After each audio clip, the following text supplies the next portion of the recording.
My name is Avery, and I'm 28 years old. For as long as I can remember, my birthday has felt like just another Tuesday. Not special. Not celebrated. Just ignored. The first time I truly noticed it, I was 9 years old. I had woken up early, put on my favorite yellow dress, and sat at the kitchen table waiting. Waiting for anyone, to say the words. Mom rushed past me with her coffee, already on her phone. Dad had left for work before sunrise.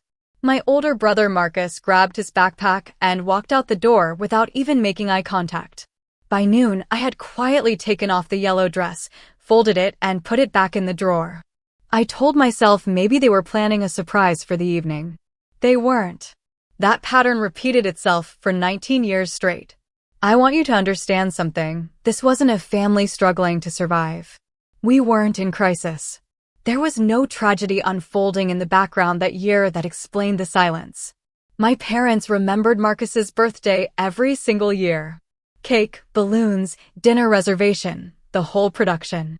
For me, it was radio silence. Year after year, I would drop hints in the weeks leading up to March 14th. I'd casually mention it in conversation. Once, I even wrote it on the family calendar in red marker and circled it 3 times. That year, my mom planned a weekend trip for herself that started on March 13th and came back March 16th. She didn't even realize what she had done. I spent most of my 20s convincing myself it didn't matter. I told my friends I wasn't really a birthday person. I laughed it off at work when colleagues asked what I was doing to celebrate. Inside, I had built a wall so high around that specific wound that I barely admitted it to myself. But wounds that aren't acknowledged don't heal, they just go deeper. When I was 25, I quietly started seeing a therapist. Not because of my family specifically, but because I had started noticing a pattern in my own behavior.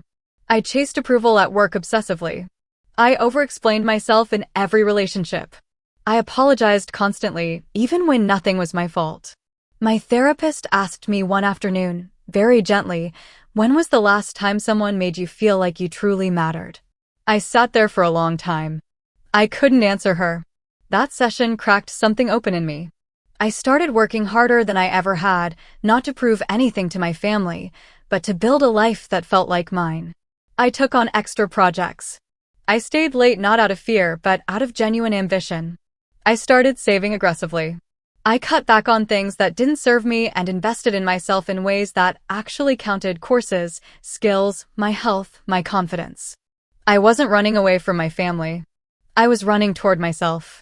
By the time I was 27, I had been promoted twice and was earning more money than I had ever imagined at that age.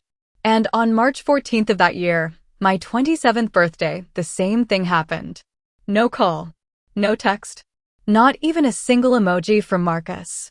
I sat in my apartment that evening eating takeout alone, and instead of crying, which is what I had done every year before, I opened my laptop and started looking at real estate listings near the lake town where I had once spent the happiest week of my childhood on a school trip. I didn't buy anything that night, but something had shifted permanently. A decision had been made somewhere deep inside me, quiet, certain, and completely unstoppable. The lake house wasn't an impulse. It was 3 months of research, spreadsheets, save searches, and weekend drives to properties I wasn't sure I could afford yet. I had received a performance bonus at work that March, significant enough to change something real in my life, and I knew exactly what I wanted to do with it. Not a vacation. Not a new car. Not something temporary. I wanted something that would stand there, solid and permanent, as proof that I existed and that I had chosen myself when no one else did. I found the property on a gray Thursday morning. It was a 2-bedroom house on a small private lake about 2 hours from the city. The photos showed a wooden deck that stretched out over the water, pine trees pressing close on both sides, and a kitchen with wide windows that caught the morning light in a way that made my chest ache. It needed work. The price reflected that. But I had done my numbers carefully, and I knew what I was looking at. I called my real estate agent before I had even finished my coffee. 6 weeks later, I had the keys. I didn't tell my family. Not because I was hiding it, but because I had simply stopped filing them in as people whose awareness of my life was required for my life to be real. That shift sounds simple when I write it out. It took years of quiet, painful work to get there. The day I picked up those keys, I drove out to the lake alone, sat on that deck as the sun went down over the water, and felt something I can only describe as solid ground under my feet for the first time. Then, 3 days later, I posted photos. The caption had one line, "Birthday gift." To myself. Within 20 minutes, my phone started going off. Not with congratulations. Marcus texted first, "Why didn't you say anything? We could have helped." My mother called twice. When I finally picked up, her voice had that particular tone she used when she felt embarrassed rather than genuinely hurt. She said she wished I had told the family. She said it felt strange finding out on social media. She did not say happy birthday. She did not say she was proud of me.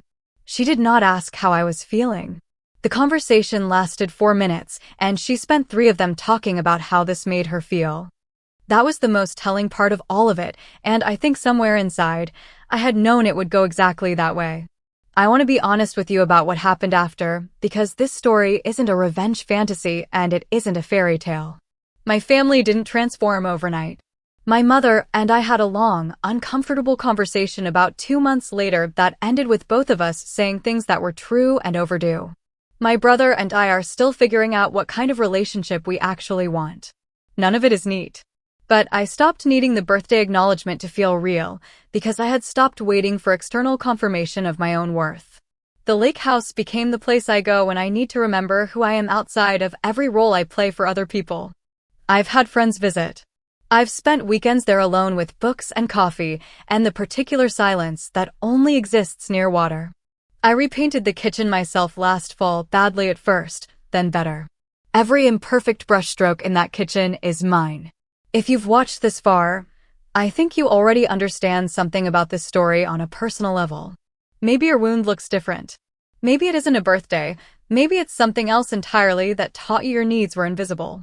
What I want you to take from Avery's story is this: the moment you stop auditing your worth through someone else's behavior and start building something real and yours, that is when everything changes. If this story moved you, hit subscribe. There are more stories like this one coming, real, raw, and worth your time. You deserve to feel like you're not alone in what you've carried.